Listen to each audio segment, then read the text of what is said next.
This year, because the subject of the Bard Music Festival is Stravinsky, we went looking for a Russian opera.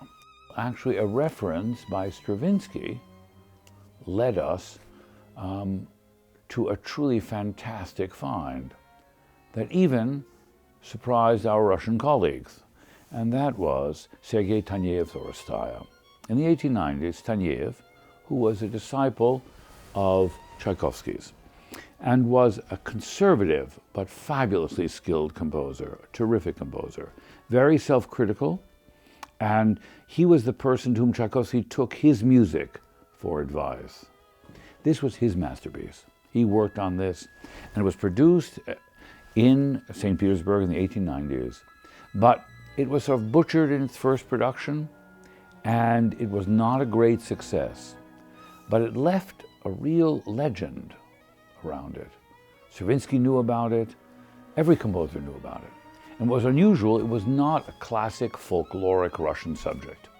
It was in the tremendous economic and political revival of Russia from the 1890s to the revolution in 1917. There was a revival of interest in the relationship of Russia to classical antiquity. So Taneyev picked into a kind of thread in Russian intellectual life of neoclassicism, of classical fascination.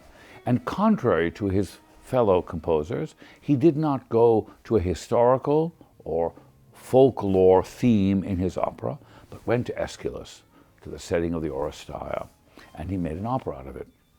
A fantastic opera, which because of the troubles with the first production, and it's not being a sort of sexy, nationalistic subject on its surface, was never revived.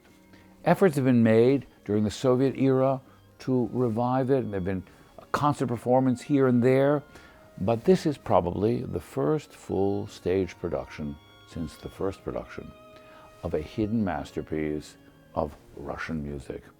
A fantastic opera. And this is something you can't see anyplace else in the world and probably will never see again. When you're looking for great, wonderful, beautiful sounding operas from the same 19th century tradition that brought us Verdi and Wagner, Taneyev is something you won't want to miss. And it's a story everybody knows. It's the story of the death of Agamemnon. It is about the Trojan War. It is about the beginnings of the jury trial and the trial of Orestes. It is about one of the great classical myths of all time. It's about the revenge against their mother who killed their father. This is really about the fundamental human condition in a fantastic operatic setting.